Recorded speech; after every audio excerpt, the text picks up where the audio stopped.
So in today's video, I want to talk about something that I don't think I've spoken much about on this channel yet, which is a very important, very powerful, very spiritual energy called anger. That's one of the names we give to it, anger. We also call it rage. Because every single emotion has a transformational potential to it. Every emotion has a transformational potential to it.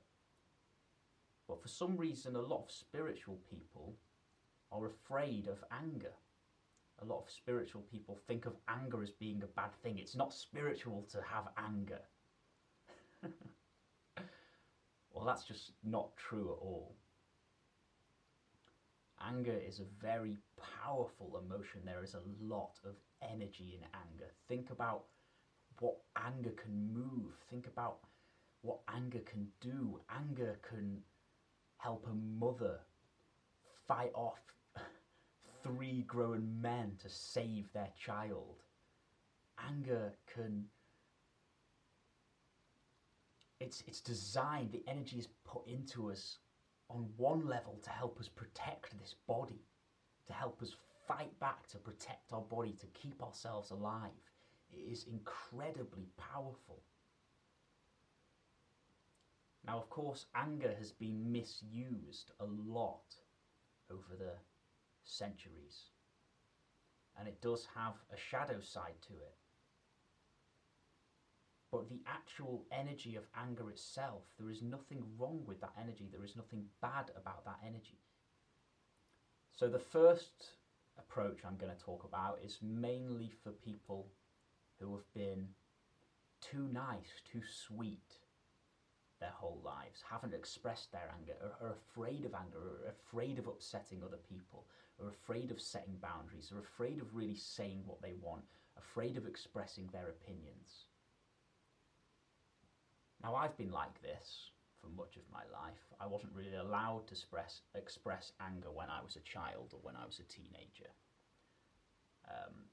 So I've had a lot of repressed anger inside of me.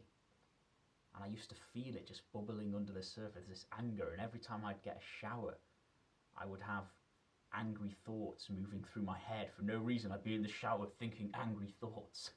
Because there was this energy of repressed anger in me, and I was a very angry person actually, but on the surface I was very nice, very kind, always smiling, always sweet.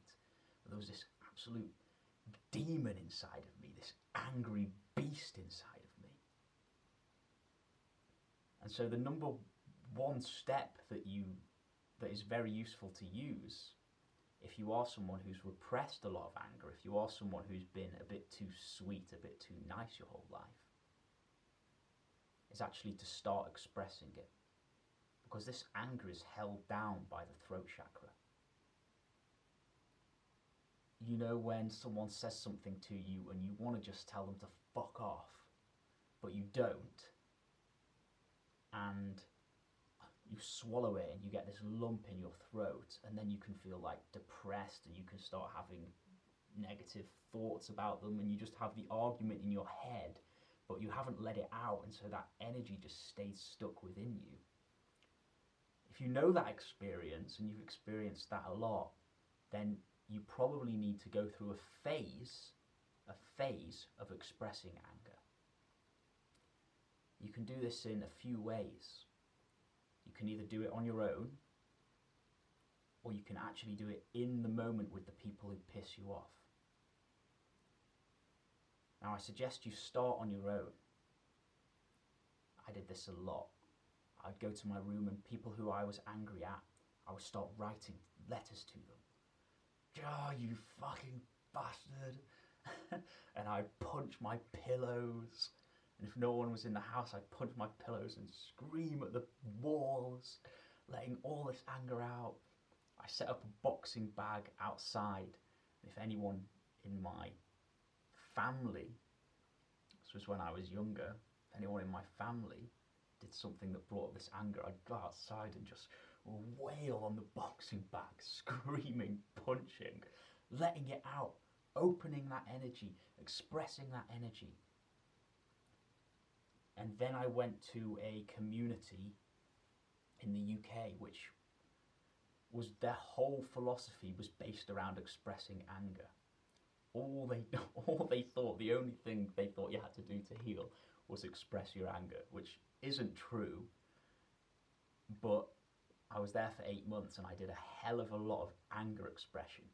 Every morning you'd get woken up at 6 o'clock and you had to go to these compulsory meditations, and you would just be screaming, swearing in people's faces, letting it out, opening that throat chakra. And so I did a lot of that, a lot of expressing on my own, writing that anger, getting it out, bringing it up in my system, feeling it, letting it come up. And that started to open my throat chakra, started to lift some of that repression of the anger up into the surface of awareness, up into the surface of consciousness, so that it could at least start moving through my nervous system, so it wasn't so far jammed down. And then came another phase of the expression, which is expressing with other people.